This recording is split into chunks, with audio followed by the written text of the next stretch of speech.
नमस्कार साथियों, आप सभी का इस चैनल पर स्वागत है। पिछले लगभग मैं 6 से 7 दिनों से आप लोगों के बीच में नहीं आ पाए, जिसमें कुछ कारणवश आपका क्लास नहीं करवा पाए। आज आपको टाइम एंड वर्क का जो 2 से 3 क्लास और होगा, इसमें आपको समाप्त कर देंगे।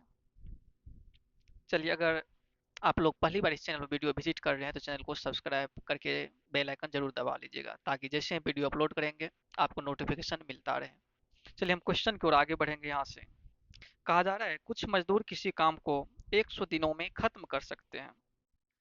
कुछ मजदूर जो है किसी काम को 100 दिन में खत्म करते हैं। नहीं, आप लोग जानते हैं टाइम इनटू डेज इक्वल क्या होता है? वर्क। अगर समय को हम दिन की संख्या से अगर मल्टीप्लाई कर देंगे तो क्या निकल जाएगा? Total work. यही बोला जा रहा है, कुछ मजदूर जो है किसी काम को 100 दिनों में कर सकते हैं। कुछ मजदूर, मान लेते हैं एक्स मजदूर है, किसी काम को 100 दिन में कर सकता है। टोटल वर्क हो गया। और आगे कहा जा रहा है, लेकिन 10 मजदूरों की उपस्थिति के कारण काम 110 दिनों में खत्म हुआ। 10 मजदूर क्या होता है? अनुपस्थित हो जाता है। पहले कितना मजदूर लिए थे? एक्स। अभी जो है 10 मजदूर नहीं है। बोला जाए 10 मजदूर की अनुपस्थिति के कारण काम जो है 10 दिन और लेट होता है। यानी पहले 100 दिन लगता था, अब कितना दिन लगेगा? 110 दिन लगेगा। इतना ही कहा गया। कुछ मजदूर किसी काम को 100 दिनों में खत्म कर सकते हैं, ठीक है। लेकिन 10 मजदूरों की अनुपस्थिति के कारण काम 110 दिनों में खत्म हुआ, तो मजदूरों की आरंभिक संख्या ज्ञात करें। यहाँ भी आप देख रहे हैं, एक्स मजदूर है, 100 दिन में काम करता है। यहाँ भी टोटल वर्क है, दोनों को मल्टीप्लाई कर दिए। यहाँ पर 10 मजदूर नहीं रहता है, पहले एक्स था, अब एक्स माइनस 10, तो काम 110 दिन में खत्म होता है। यहाँ भी काम कंप्लीट हो रहा है, जितना काम यहाँ कंप्लीट हो रहा है उतना ही काम यहाँ पर कंप्लीट हो रहा है। दोनों आपस में क्या हो जाएगा? इक्वल हो जाएगा। तो आपको क्या निकालना है? एक्स का वैल्यू, यानी एक्स ही प्रारंभिक क्या है? इनिशियल वर्कर्स है। यहाँ से क्या हो जाएगा? यहाँ से कैंसिल हो रहा करा दीजिए। 10 कैंसिल हो गया। यहाँ से हो जाएगा 10x equal 11x minus 110। 11x इधर आएगा तो minus x equal -110। Minus minus cancel हो जाएगा और x का वैल्यू 110। यानी इनिशियल वर्कर्स जो है कितना है? 110। इस तरह से आप निकाल सकते हैं। अब नेक्स्ट क्वेश्चन इसी से रिलेटेड है। एक्स संख्या के आदमी एक कार्य को 30 दिनों में पूरा कर सकते हैं।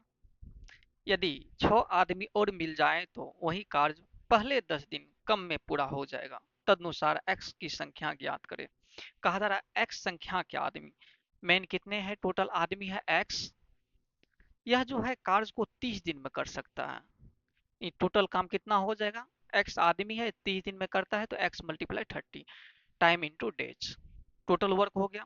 आगे कहा जा रहा है, यदि 6 आदमी और मिल जाए, पहले कितना आदमी है? एक्स। अब जो है 6 आदमी और मिल जाता है, एक्स प्लस 6 आदमी हो जाएगा। तो वही कार्य पहले 10 दिन कम में पूरा हो जाता है। पहले कितना समय लगता था? 30 दिन। अब बोला जा रहा है 10 दिन कम समय में लग जाए, पूरा हो जाएगा। पहले 30 दिन लगता था, अब 10 दिन कम समय में, तो मतलब 20 दिन में कंप्लीट हो जाता है।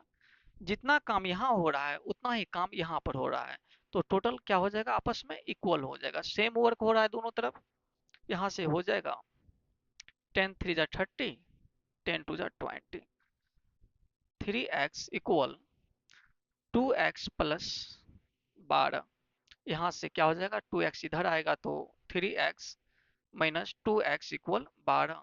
यहाँ से x इक्वल 12 आ जाएगा। x का ही आपको वैल्यू चाहिए। यानी हम कह सकते हैं पहले कितना मजदूर था? x, यानी 12 मजदूर पहले था। अब नेक्स्ट क्वेश्चन देखेंगे। कहा जा रहा है 250 आदमी प्रतिदिन 5 घंटे काम करके एक काम को 20 दिन में पूरा कर सकते हैं। आदमी कितने हैं? 250 आदमी हैं। 250 आदमी जो है यह 5 घंटे, प्रतिदिन कितने घंटे काम करते हैं? 5 घंटे काम करते हैं और एक काम को 20 दिनों में यह समाप्त कर लेता है। यहाँ पे क्या हो गया? आदमी, आवर, डेज, सबको मल्टीप्लाई कर देंगे तो वर्क निकलेगा। आप यहाँ पर देखें ही हैं, टाइम इंटू डेज वर्क होता है। अगर हम टाइम, डेज और आवर को भी मल्टीप्लाई करते हैं तो वर्क ही निकलता है। अगर टाइम, डेज, आवर और साथ में इफिशियंसी को भी मल्टीप्लाई करते हैं तो क्या निकलता है? वर्क। डिपेंड करता है आपके पास डाटा कितना है, जितना डेटा रहेगा उतना डाटा पर काम करेंगे। यहाँ पर आपको क्या है? मेन है और आवर है और डे है। 250 आदमी 5 घंटे प्रतिदिन काम करते तो 20 दिनों में यह काम समाप्त होता है। आगे कहा गया है उसी काम को प्रतिदिन 8 घंटे काम करके 25 दिन के भीतर पूरा करने के लिए अपेक्षित आदमियों की न्यूनतम संख्या क्या है। मान लेते हैं अभी जो है इसी काम करवाना है, मान लेते हैं अभी आदमी एक्स है, इस एक्स आदमी से 8 घंटे प्रतिदिन काम कराना है। कितना कराना है? 8 घंटे। तो 25 दिन के भीतर, कितना? 25 दिन के भीतर तो यहाँ भी उतना ही काम हो रहा है जितना यहाँ पर काम हो रहा है। आपको क्या चाहिए? यहाँ पर कितने आदमी के द्वारा 25 दिन के अंदर 8 घंटे काम करके समाप्त किया जाएगा। मतलब काम जितना यहाँ पर है उतना ही काम यहाँ पर भी होगा, इसलिए दोनों आपस में सेम हो जाएगा। यहाँ से जो कट रहा है कटा देंगे। 25 दहन 250 और कुछ कटेगा। 2 चौके 8, 2 पंचे 10, 4 से कट जाएगा, 4 पंचे 20। यहाँ से क्या हो जाएगा? 5 5 जा 25, 5 जा 125, यानी 125। इधर क्या बचा है? सिर्फ x, यानी 125 आदमी जो है 125 वर्कर्स यह काम को 8 घंटा पर दिन काम करके 25 दिन में समाप्त कर लेगा। इस तरह से आज ये 3 क्वेश्चन आप देखें, तीनों क्वेश्चन एक दूसरे से रिलेटेड था। अगर आपको मेरे पढ़ाने का तरीका आपको समझ में आता है, पसंद आता है तो वीडियो को लाइक कीजिए, साथ ही अपने दोस्तों के साथ शेयर भी कीजिए। धन्यवाद।